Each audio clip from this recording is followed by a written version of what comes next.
Do I really need a business plan in Canada?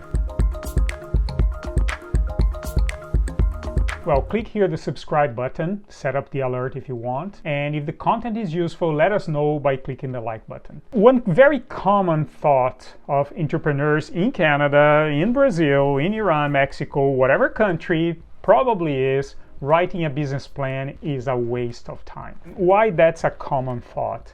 Because people are just too busy to stop and write a business plan, right? In most places, especially when the business is starting, is in the beginning, it's seen as a futile exercise. Like, well, I don't have time to write a business plan. I need to kind of issue this proposal, or I have this client is complaining, or my key employee didn't come today. I have to attend to that, or a big client still didn't pay my invoice. So entrepreneurs are busy. They're running around trying to do things. So the idea of sitting down and writing about something which could be like a work of fiction, because it's never going to materialize anyways, it's seen as a horrendous waste of time by a lot of people. Well, there is an amplifier of that to emerging countries, because, and we talk about this in other videos, like, because in emerging countries things change too quickly. They change very quickly. The windows of opportunity is open and close very quickly. So one thing that's already common amongst entrepreneurs everywhere, which is I'm too busy to sit down and write a business plan, in emerging markets is still seen as an exercise. But why? Why would I do that? By the time I finish writing, this thing is going to be obsolete. However, sometimes it's mandatory, as you probably know by now. Otherwise, you wouldn't be watching this video. It's like sometimes, let's say if you are applying for an incubation program or acceleration program at an institution, they will want to know what's your plan. So submit your business plan here, even if it's in a short format. Sometimes it's going to be required for immigration purposes. Oh, you want to send a key employee to Canada? You want to hire yourself here or whatever? So you need to write that plan for your startup, for your intra-company transfer, whatever it could be. Or are you looking for money? Are you looking for an investor? Are you trying to get some grant, some funding from the government?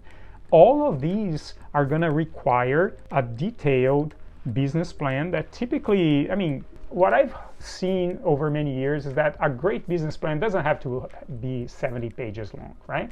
Usually 10 to 15 pages is more than enough. And so people sometimes are under the illusion that if they write more, people will be more impressed by the size. And actually, for whoever is reading the business plan, it's better that it's short, because, and I know that because I was a university teacher here many years, right? An instructor. And like, you can tell when the guy doesn't know the answer because he tries to write too much, right? So I think people are sensitized to that.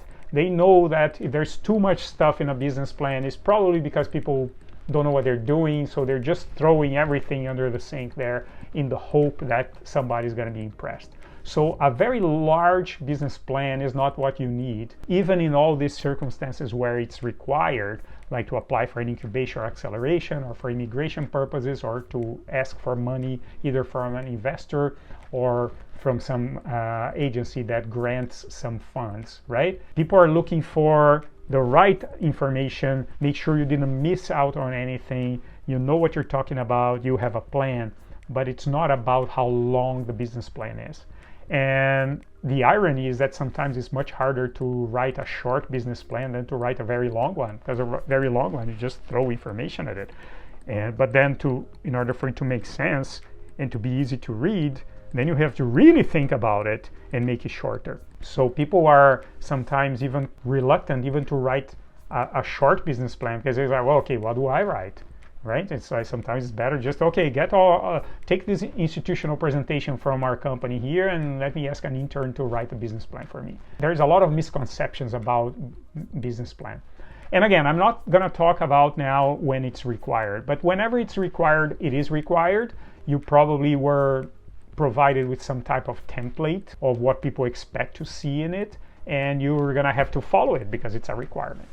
But what I'm going to talk about now is like, what if it's not required? Is that a total waste of time? Should I really have a business plan? Do I really need it in Canada, right? So even when it's not officially required, it's very useful. And let me explain why. Like, for example, everybody in Canada will be asking you one question, which is, explain to me why Canada, why are you here?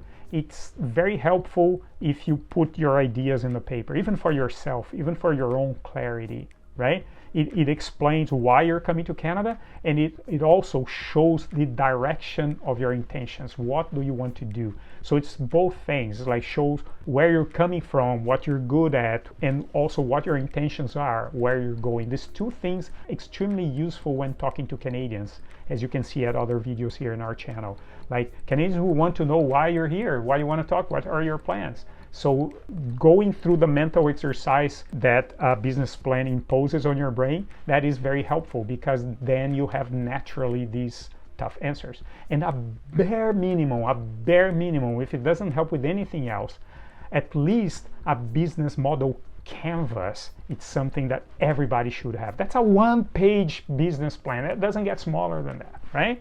And you can see in many places here on the internet, on YouTube, where you can find a business model canvas, right? So like a business model canvas, which is the very short summary, one-page business plan, helps you check for blind spots. Did I forget anything? Oh, I'm so focused on my wonderful product that I forgot about some internal processes to get that produced in mass, right? Or people will want to know, okay, how you're going to reach that. What's your marketing plan? It can't just be, oh, I'm going to put some Google ads. And no, it's like people want to know exactly what you're doing in terms of your plan, right? So it helps you check for blind spots. Also, when you do have this type of organized thinking process, as you speak to people, you're going to come across as more professional, for sure, much more well prepared. And the end result of that is that you bring more credibility in your interactions. And credibility creates trust. And people like to do business with people who they trust. So the trust will lead you to results. So should I bother writing a business plan? Maybe not a long one, but going through the mental process and putting it at barely minimum at a very short summary will help you with your credibility. People will trust you better, and will increase your chance of doing more business in Canada. Okay, we have some related videos here that you can get into a more depth in some of the topics we talked about here today.